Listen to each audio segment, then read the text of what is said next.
Good morning, everybody. No better way to start a TV show than with a little bit of great TV. And a great example, going back to the mid-1950s, of how TV in its very earliest days was making fun of its own formats, its own advertising tropes. This was really making fun of one of the first live TV local avails that Ralph and Ed were taking advantage of for their latest scheme. Welcome, everyone. My name is Steve Smith. I'm the editorial director of events here at MediaPost. I help bring a lot of you here and created the program over the next few days. Thanks for coming. You know, we're at a stage in advanced TV and video that's in some ways very similar to where mobile was just about 7-8 years ago, where we're seeing a lot of moving targets at once.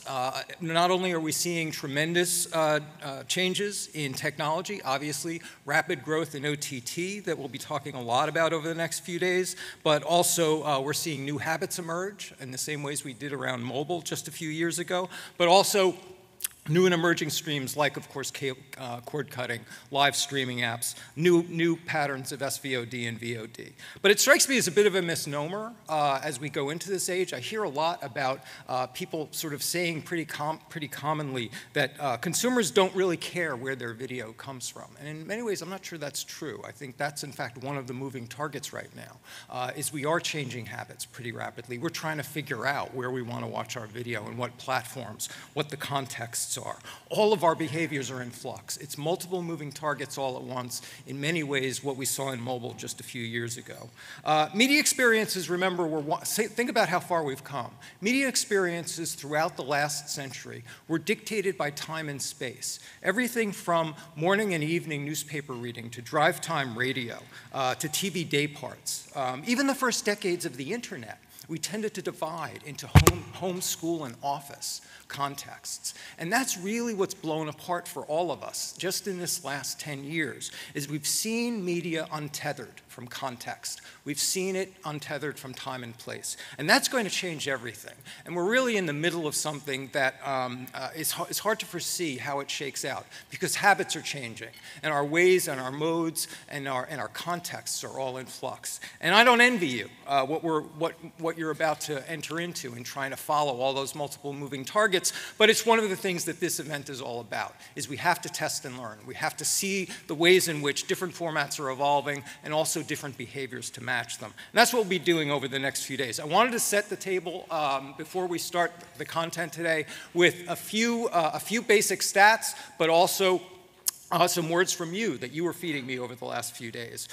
First is a study recently from Advertiser Perceptions of media buyers and where they identify the location of quality content. And what's interesting is just how that needle has moved just in the last year.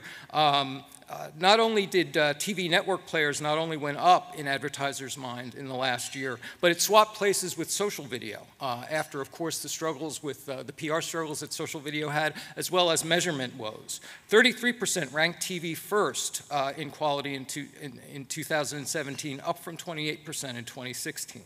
Social media clearly lost out in all of this. It dropped 8 points to second place.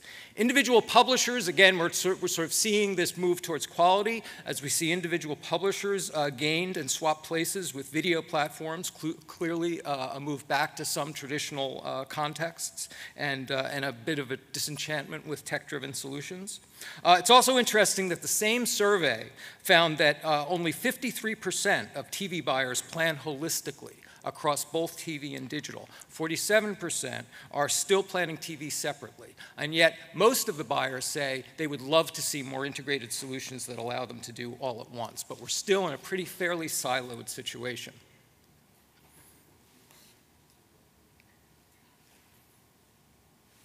Click. There we go. And also, in terms of where the money is going, I think something we'll be seeing, and it was borne out by a lot of the responses you gave me to my Snap survey of a couple of days ago, is that OTT clearly is leading in growth, but also some of the others that we'll be talking about are also leading in growth. I asked you, and over the next few days, we're sort of dividing the content over the next few days into today talking about these various some of these various channel tactics, what they achieve, the ways in which they're being bought, and what's being learned from each, and how they're being distinguished and merged by buyers. Tomorrow, we'll be talking a little bit more about targeting, as well as brand safety. And then on the third day, we're going to be breaking this down and exploring several segments, from apparel to politics to auto, and see the ways in which various video tactics are being applied from a segment basis. I also want to mention our summit rules, which are that everything that goes on stage here is being live streamed over MediaPost. It's also archived. You'll be able to access it within the next day or so. Everything off stage, however, is off the record. We won't attribute anything you say to anybody. None of the editors or reporters here will attribute anything without permission. And this is especially true of the roundtables. And I want to call attention to the roundtables because they're really the heart of this structure. Over the next few days, at the end of every morning, we break out into 45-minute, hour-long roundtables. Each table will take up and extend one of the topics from the morning. They are the heart of the summit. It's where we really turn the content on stage into conversations among all of you. And it's what fuels the interactions throughout the rest of the day. Even if you're out on the golf course or even if you're in the spa, these conversations are ongoing. I really urge you to not go off on your cell phone, not go off to meetings at noon, but engage in the roundtables because they really are where we find a lot of value. And especially at this summit, we've seen the roundtables really go on for quite a while. We usually have to break them up. I asked all of you a series of quick questions a few days ago, and I got some interesting responses. And I just wanted to put them out there, some quotes from you in response to some of my basic questions to give you a sense of what others in the room are thinking. I asked first about top challenges in cross-screen execution. I won't read all these. They will be posted if you want to go back and refer to any of them. But they're some not entirely surprising. Coordination between digital and offline teams internally, as well as logistics surrounding campaign setup. We only buy another one that I've heard also from others in the industry is the ways in which they need to buy video that can be tracked with centralized reporting, and that's one of the challenges to integrating all of these channels right now. High CPMs. Our core KPI is ROI, so all media needs to drive value at the lowest cost possible. Generally, video has not been a top performer because it's competing with other more efficient channels, including search ads and programmatic display. That's an interesting idea. And of course, transparency and measurement. Everyone wants to plan digital TV like traditional TV, but wants the granular targeting and measurement of true programmatic. We're going to see several presentations over the next few days that engage this question of how people are measuring across channels and reconciling the different metrics that are available. Ability to track, and of course, ease of buying. I also asked people to break down where they're investing more and less money across specific channels, YouTube in particular.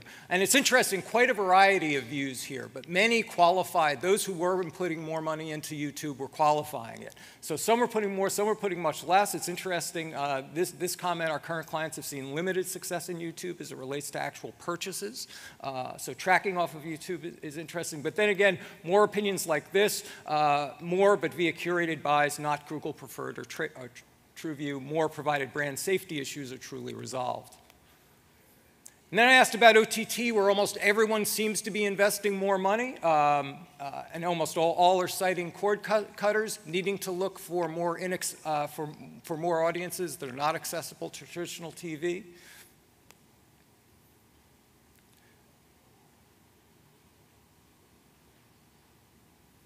And addressable and programmatic. In particular, the ability to target here and also see more ROI from addressable and programmatic.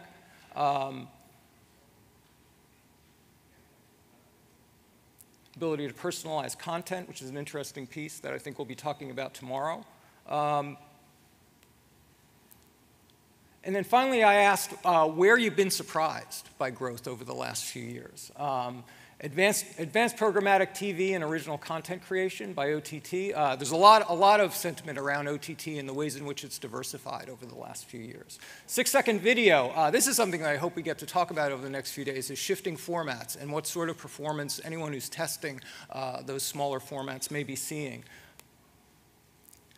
And OTT, especially the ways in which it's not only moving beyond the major known players, but also the way it's diversifying into individual publishers. This sort of goes back to one of the early slides from Advertiser Perceptions that talks about a new focus on publishers themselves and doing some direct deals, and the ways in which OTT is diversifying the playing field and allowing people to go to more new and niche publishers and talk to them. So I want to, again, these are just some ideas and comments from each other I wanted to set us up with. Over the next few days, I hope, especially in the roundtable, you'll be hearing more of this. So please feel free to engage. And again, all of this stuff, by the way, again, we're live streaming. So if any of you want to ping one of your colleagues back at the home office and tell them to tune in, we're already live streaming there. We're going to start, we're going to start with GE. GE is a really interesting brand when it comes to video. First of all, they've been on a fascinating and creative branding push over the last several years. And one of the things that Nancy Briscoe is going to show us, and she's the audience development manager of global brand marketing at GE, is the ways in which they have found through the levers and the individual channels of advanced TV and digital video, ways in which larger branding messages are actually getting traction in terms of generating leads and having a performance aspect to a general branding message. This is an interesting take on one of the key worries that's accompanied advanced TV and digital video, is that everything is going to move towards performance because that's the thing we can measure most. So I'm really looking forward, and I want to welcome Nancy Briscoe from GE. Nancy?